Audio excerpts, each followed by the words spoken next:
우리 뉴욕 가정상담소에서 세틀라이트 오피스를 오픈을 하게 되었습니다. 그래서 이 장소에서는 많은 분들이 좀 더 편안하게 직업 교육 프로그램이라든지 그리고 우리 청소년 프로그램이라든지 그리고 우리 봉사자님들의 교육이라든지 그런 것들을 좀 더 편안하게 그리고 더 왕성하게 활동을 할 예정입니다. 그래서 많은 분들이 많이 도와주셔서 너무 감사드리고 그리고 또 앞으로도 더 많은 성원 부탁드립니다. But thank you everyone for coming. Welcome to KFSC's satellite office. My name is Jihae Fisher. I'm the Executive Director of the Korean American Family Service Center. So we're really excited to have this space because the economy disparities have been so apparent across the community, and this very place will be providing the job skills that our survivors will be needing. So it's the economic empowerment program that we'll be hosting, but we're also going to have youth leadership program, and they're going to host a rally in front of Queensboro President's office, and this very place, that's where they're going to prepare for the rally. So we're very excited. And our backbone of the KFSC, the volunteers, they've been wanting to meet in person to the training, the educational workshops, and this very place we're gonna have those services. So we're very, very excited to be here. And we could not do this work without our friends, allies, funders, supporters, donors, board members, staff members, really like people who really care about our cause.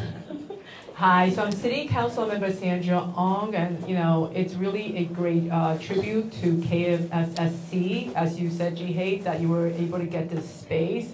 It's not easy times, but it is really so important that we have this space, for the youth, for the volunteer program, and especially for the economic empowerment classes. So often when we talk about helping survivors of domestic violence, we really don't talk about the second part of it. The second part is they really do need to get to a place where, they do have the ability to make their own living for themselves and, for their family. So I really do commend KFSC for, making this happen. And congratulations. But no, this is actually a real honor because as many of you guys know, coming from KCS and working in the community with all of you guys standing here, arm in arm for so many years, and coming from the nonprofit, social work side of things, this is incredibly important.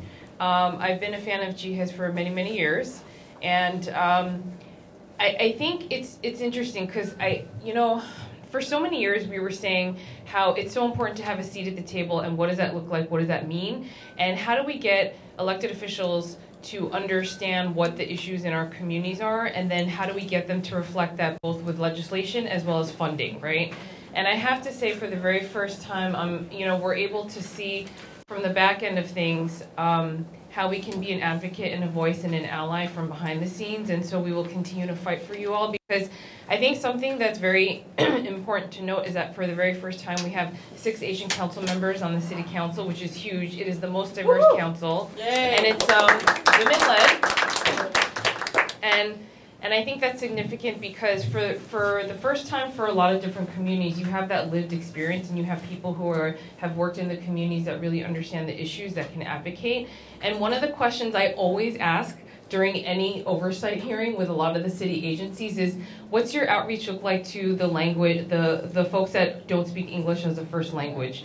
What's your outreach to folks that have culturally competent and in language services, right? Because that has to be part of the conversation every single day. And the number of agencies, I will not name them, that don't have answers to that question, it's kind of sad. And the fact that we in Queens are the most diverse county in the entire nation, we as a city need to be doing better on that front. And thanks to Councilmember Ong, we have tons of bills about language access. So just wanted to say thank you, congratulations.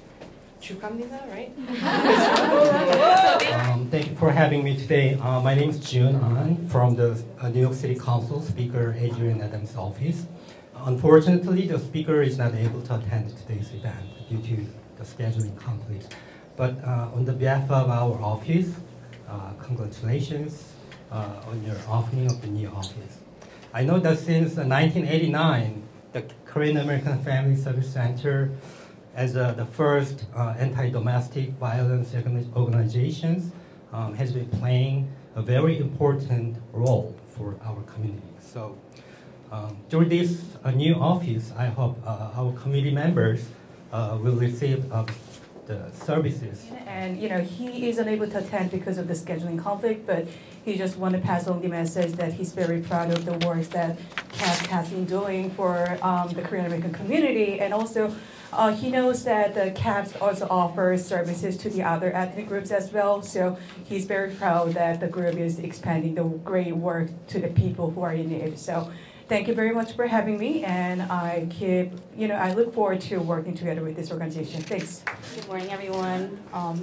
The unfortunate Assemblywoman couldn't be here due to scheduling as well, but she wants to send her best wishes out here for the new office, especially because we know a lot of our constituents need this help. Many don't know where to go or where to seek help, and having an office right now in their own district is like the best news that constituents can receive. As well as she is very thankful for always partnering up with CAPS, and we're here to help you in anything you need. Just let us know. Huge day for KFSC, but it's an even huger day for our community, where we have seen, early on. I remember when KFSC first started, it was not an easy effort, but they have made so much progress, and when they make progress, our community has made so much progress towards really rooting out some of the challenges in our community that KFSC was first formed to address. And now they've continued to build on that success, and this is a manifestation of what that success has been. So delighted to join my colleagues and all the community leaders, and Jihei, of course, and Joanne, and our big sister Myungmi, and everybody here. Congratulations, 축하합니다. This is congratulations, KFSC, and your board members for growing your organization. And there's good and bad things. I want to just be honest about what this moment means. It's good that our community is stepping up to fill the gaps that's desperately needed. But it's bad because this is also an indication that as a government, we're not filling those gaps ourselves. And I think we need to be honest about these moments. When a nonprofit grows, it means that the demand in our community is also growing. I mean, something is not working properly. The rights of our most vulnerable immigrant community members are not being protected. That's why the nonprofit sector keeps growing. There has to be a moment where we need to reset and admit our failures, that we're not doing our job, that there are failures in the government sector, by me, by John, by government sectors, for not being able to guarantee the rights of our most vulnerable people. But today, I do want to recognize the hard work. Despite all those challenges, our community leaders are stepping up, raising money, opening up spaces so we can show government that there's needs, and this is how we execute those needs. But eventually, we need to come together and convert these programs into guaranteed programs backed by city and state agencies. And together we can get there in the next many years. This is a great day, a big day for you, but also for our community. And can I just say, as somebody that was just across the street last May, opening up our office then with all of your love and support, congratulations. And we really look forward to doing a lot of work with you together. I just want to say it's also meaningful for the community in the sense that the work that KFSC has had to do has been work that they have to do in a place where you can't see them. And I just want to make sure that we understand that this is like a great moment for our community, that we can have a place where members and those who get help and support from KFSC and organizations like us, me, that want to work with them more in the open, now have a place to come and see in person. So again, looking forward, congratulations, and to many more days. And thank you for the shout out, Wakasek. My name is Mitchell Wu, pronounced Ahiahin. I'm Director of our Queen Services for the Chinese American Planning Council, CPC. As we have seen since the pandemic, all of our multi-source services have escalated and ballooned exponentially, and I know KFSC also experienced the same thing. You know, many of us have faced the triple threat of not just public health of COVID, but anti-Asian harassment and hate, but also the loss of jobs and benefits, right? And all those things really compound and conflate and really impact our communities, particularly our vulnerable immigrant communities, the ones that are most voiceless. And so we're happy today to celebrate with you all. This is the expansion of this space, right? Many of us on the community side, we know we're not only serving the community, but we have to be in the community, right? And you guys are definitely in the community doing this work.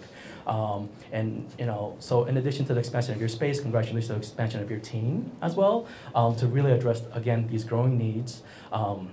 And happy to celebrate with you all together, and congratulations. Congratulations, 지혜 and KAFSC.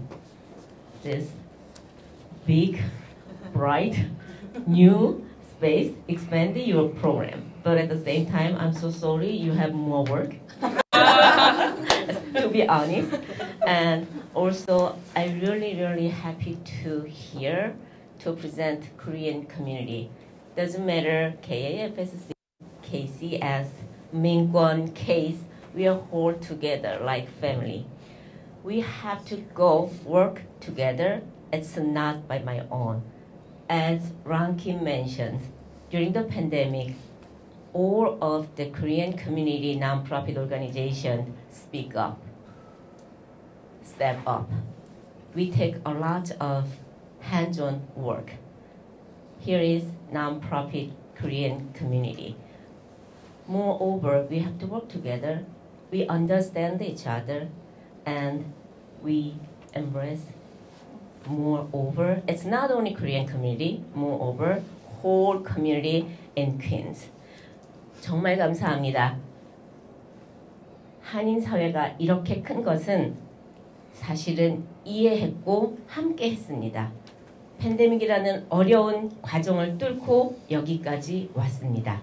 내 밥그릇만 챙겼다면 여기까지 올 수 없었습니다. 앞으로도 한인 사회가 서로 돕고 서로 함께해서 이 미주 사회의 주인이 되는 그날이 되기를 소망하며 다시 한번 축하드립니다. KFSC 파이팅! Hello, everybody. This is incredible, fortunate start for our communities. This is really, this is a big deal. Every time we have a second site, we just opened like a New Jersey site. It's a big deal for us to expand like this. I just want to touch on a few other people said. Like these are good times, but also bad times, and we have a lot more to do on our side, and also on the government side. I'm gonna say I've actually been in meetings, and I think some even were here. I don't know if this was like years ago.